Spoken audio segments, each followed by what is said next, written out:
I'm going to ask you to join me. Close your eyes for a quick second. Think about home, where your family is. You walk in, something delicious is cooking. Can you smell it? Mom is making your favorite for lunch because she knows you're home. Can you see it as you spoon some onto your plate? Can you feel its texture? Can you taste it? Now imagine that you grew up never having tasted this dish. What would that take away from you?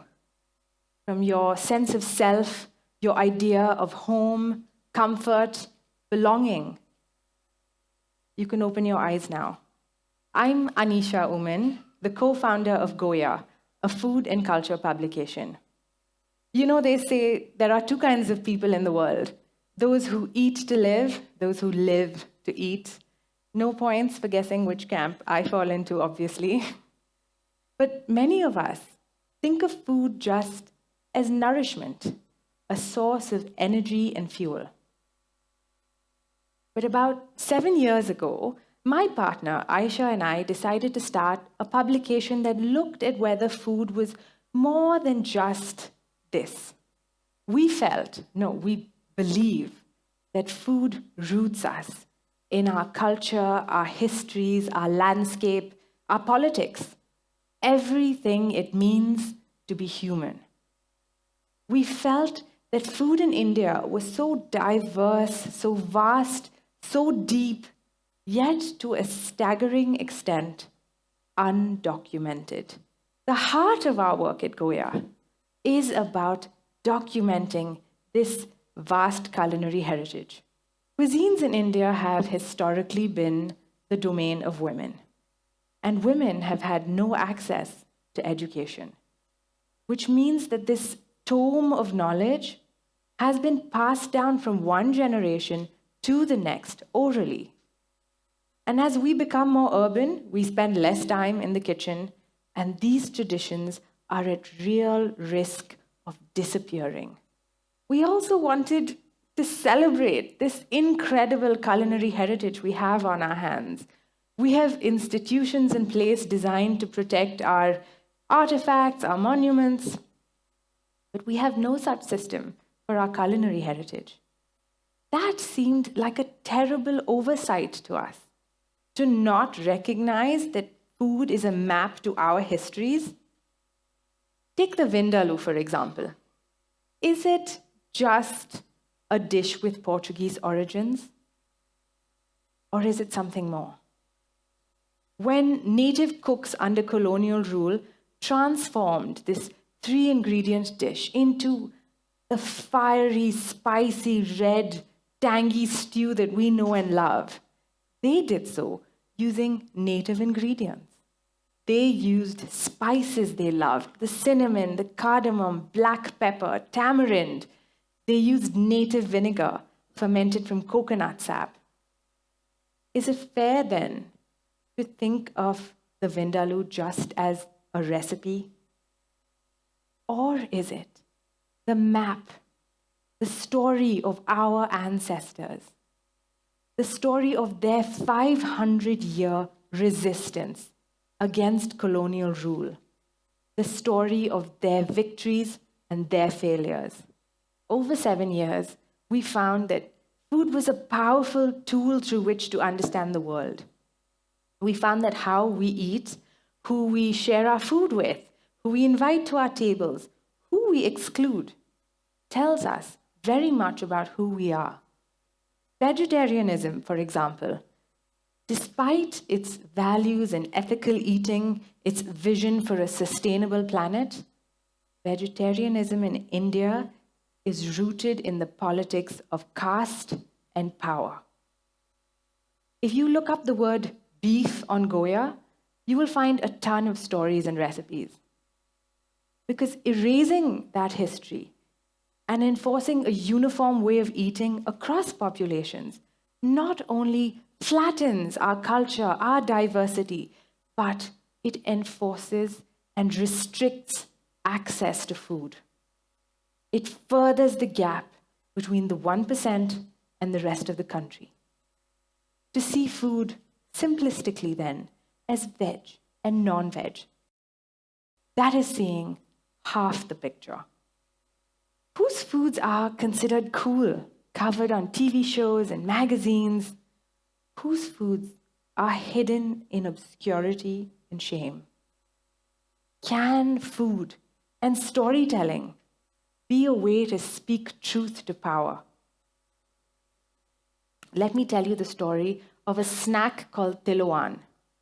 Tilawan was a kind of sesame brittle, and it was a deeply beloved part of the cuisine of the Sikhs of pre-partitioned India.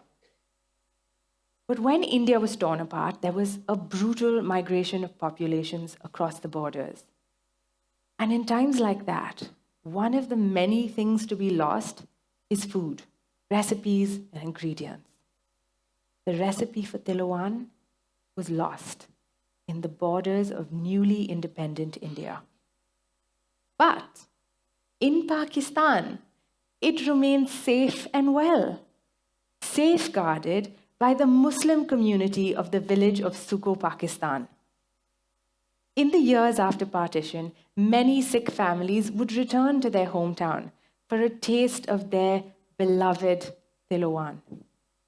Now, a culinary tradition preserved by their brothers across the border. Many people would have us believe a narrative of hate between our two countries. But stories like tilawan, they preserve a different narrative. And the stories we tell, they are a reflection of how we see the world and how we want to be remembered. The story of India is that we have always chosen tolerance over conflict. We have chosen always to accommodate for diverse social landscapes. Those are stories worth remembering, worth retelling. I've asked you to look at the world through food. Now I'm going to ask you to step away from the world and into yourself. Because food also tells us very much about ourselves. My partner at Goya, Aysha, is someone I cook with often. She taught me that cooking can nourish, can liberate, and bring you home. Aysha.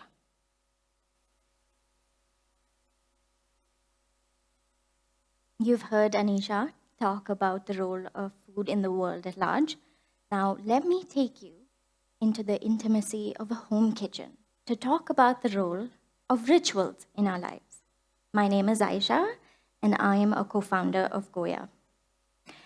Growing up, I would make tea for my father every single evening.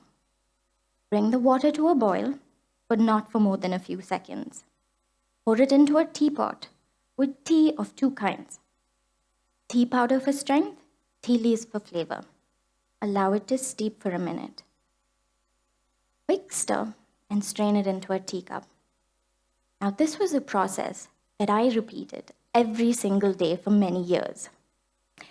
At the time, it felt like I would be living in my hometown, making tea forever, and not doing much else.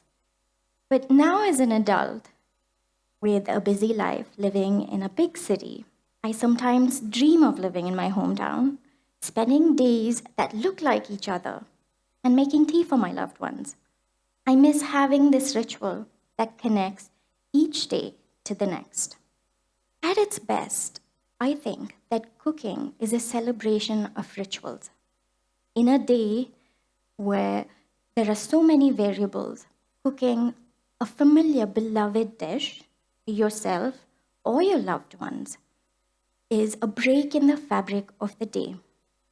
It takes you to an older and a softer place, a place of constancy and predictability. These days, more than ever, we are taught to value the new and the unprecedented. And in this process, it becomes easy to overlook the value of traditions and rituals. As the editor of a food publication, every second email that lands in my inbox is a story of the joy of eating one's comfort food, the writer discovering their Proustian Madeleine. But what Anisha and I have discovered after all these years is that baking this Madeleine brings as much comfort as eating it. Take, for instance, the ghee rice that I learned to make from my aunt. I know this recipe like the back of my hand. I know to listen for the rice crackling in the ghee. I know to watch for the exact moment to add in the boiling water. The ritual of cooking forces us to pay attention to sensory cues. And there is something about this ritual that heals the cook as much as the eater. I like to think of family recipes as an arc that begins with our ancestors and bends towards the generations that will come after us. It's like an ongoing conversation between family members across time and across generations. And through these recipes, we pass on so much. Our preferences, what we like, what we don't like, what this says about us. It took me 30 years to realize that most other families do not eat fish curry for breakfast and that potato does not actually count as a vegetable. We also pass on our biases. A biryani with tomato in it is not a real biryani. But food also teaches us more profound things. It shows ingenuity in the face of resistance, like the vindaloo created by the Goan cooks. It shows open-heartedness in the face of migration, like the tilawan that continues to be made by the Muslim community in Suku, Pakistan. It also shows us that the culinary arc almost always bends towards deliciousness, and I think this says so much about the human spirit. This is the sentiment that is at the heart of our 1,000 Kitchens series on Goya. For 1,000 Kitchens, we visit home kitchens around the country and we learn more about the people in those homes through their food. In Bilqis's living room, with a communal dal placed before us, we learned that the first element of a bori dal is a grain of salt on the tongue to stimulate the taste buds, but to also symbolize the union of family around food. In Freni's cozy pistachio-colored kitchen, we learned that for Navroz, the Parsis begin the day by eating rava, a dish made from semolina, and this symbolizes starting the new year on a sweet note. So what I'm trying to say is this. Family recipes are living, changing, elusive beings. Documenting them is more important today than it has ever been. If you ask me, documenting your grandmother's fish curry recipe is as important as preserving her Banarasi sari. It is a piece of intangible heritage that tells a story of where we come from and who we are.